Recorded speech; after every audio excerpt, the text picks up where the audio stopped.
네, 시청자 여러분 안녕하세요. 오늘의 코인 앵커 문다연입니다. 오늘의 주요 경제 지표부터 살펴보겠습니다. 지난 금요일 뉴욕 3대 지수 모두 혼조세로 마감을 했습니다. 기술기업 실적 우려 속에 혼조세를 보인 반면에 다우 지수는 사상 최고치를 또 기록했습니다. 지수로 한번 확인해 보겠습니다. 나스닥 선물지수 15,300선 유지하고 있습니다. S&P 500도 비슷한 흐름이고요. 골드는 횡보를 하다가 지금 큰 상승을 보이고 있습니다.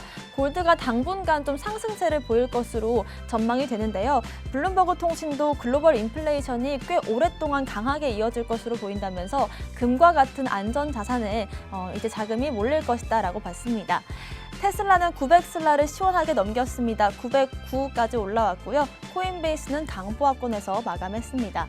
비트코인 달러 기준으로 6만 1,000달러에서 유지되고 있습니다. 비트코인 선물 ETF가 3거래일 차인 지난 목요일 거의 10% 가까운 급락을 보였지만 비트코인은 사상 최고치를 경신한 이후 이틀간 조정을 받고 주말 내내 다시금 지지를 받고 있는 모습입니다. 주요 암호화폐 시황도 보겠습니다.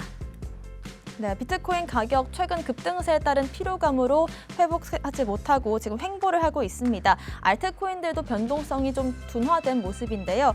가장 큰 상승을 보인 코인들이 5에서 7%가량, 가장 큰 하락을 보인 코인들도 5에서 7%가량의 하락세를 보이고 있습니다. 시장 전반적으로 관망세가 짙어지고 있습니다.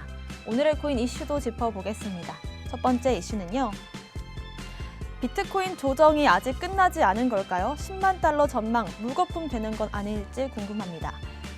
네, 유명 암호화폐 분석가이자 트레이더인 마이클 반데포페가요. 현재 비트코인 조정이 아직 끝나지 않았다고 말했습니다.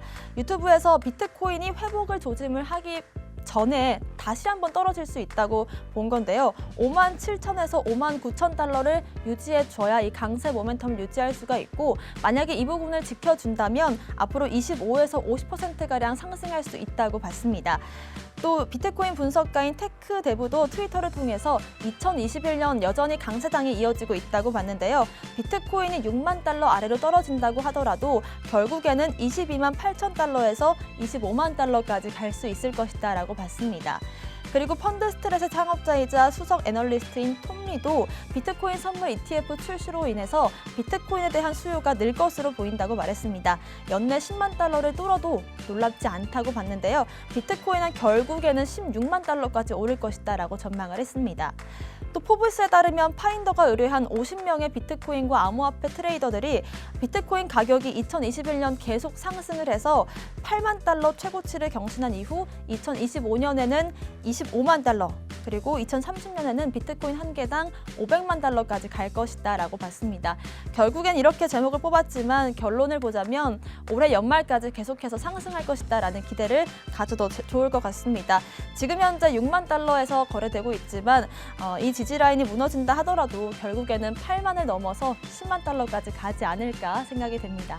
두 번째 이슈 보겠습니다. 인기 순위 4위 코인인 코스모스 주요 성과를 공개했습니다. 네, 코스모스가 주요 성과를 공식 유튜브 채널을 통해서 발표를 했습니다. 총 7가지 정도인데요. 첫 번째로는 메인넷 론칭 전에 프로토콜 테스트를 위한 별도 블록체인인 세이건을 출시할 예정입니다.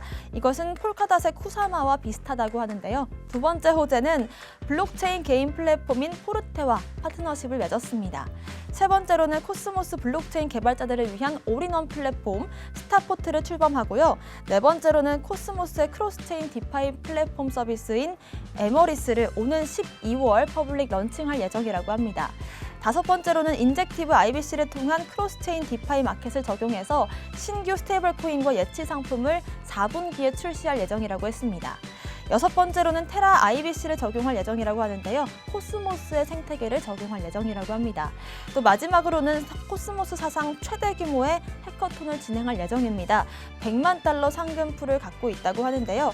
일단 호재들을 쭉 살펴봤는데 하나씩 짚어보면 좋겠지만 일단 결론부터 얘기하자면 올해 4분기에 좀 호재들이 몰려있는 것 같습니다. 코스모스가 3, 4월 당시에 최고점이었던 3만 원대를 넘겨서 지난 9월 5만 5천 원대까지 올라간 후에 지금 현재 4만 원대 중반에서 지지를 받고 있는데요. 이후에 또 추가적인 상승을 기대해봐도 좋을 것 같습니다. 마지막 이슈 살펴보겠습니다. 폴리곤 매틱 과거 이더리움보다 성장 속도가 2배가량 빠르다고 합니다. 네, 블록체인 네트워크 개발자 생태계를 추적하는 알케미의 보고서에 따르면요. 이더리움의 레이어 2 솔루션인 폴리곤이 지난 몇 달간 개발자의 생태계가 폭발적으로 증가하고 있다고 봤습니다. 알케미는 최근 보고서에서 폴리곤 생태계가 빠르게 확장되고 있고 또 이더리움으로부터 독립하고 있다고 밝혔는데요. 과거 이더리움의 성장 주기와 비교해봐도 폴리곤이 이더리움보다 2배가량 빠르다고 봤습니다. 보고서에 따르면 지난 폴리곤 기반 DApp이 30개였지만 지금은 또 3,000개까지 늘었는데요. 특히나 신규 앱 중에서 38%만이 이더리움에 있고 나머지 62%는 폴리곤에만 배포가 됐습니다. 이에 대해서 경제 전문 미디어인 파이낸스 피드는 개발자들이 애플리케이션 구축을 위한 독립형 네트워크로 폴리곤을 더 많이 쓰기 시작할 것이다 라고 봤는데요. 장기적으로 네트워크에도 좋은 일이고 또 개발자들이 폴리곤에 대한 관심을 갖기 시작했다고 봐도 좋을 것 같다고 말했습니다. 앞서 소개한 코스모스와 폴리곤이 현재 시장에서 주목을 받는 탑 10에 랭크된 코인들입니다. 특히나 요즘은 개발자들이 누구고 또 어떤 일들이 하는지가 좀 중요한 시점인데요. 그런 면에서 폴리곤이 좋은 평가를 받고 있는 것 같습니다. 폴리곤 역시도 현재 1,930원대, 코인마켓캡에서는 1.5달러 정도이고요. 시가총액은 103억 달러 정도입니다. 오늘의 코인 이슈까지 살펴봤습니다. 저는 잠시 후 다시 돌아오겠습니다. 오늘의 코인 가자!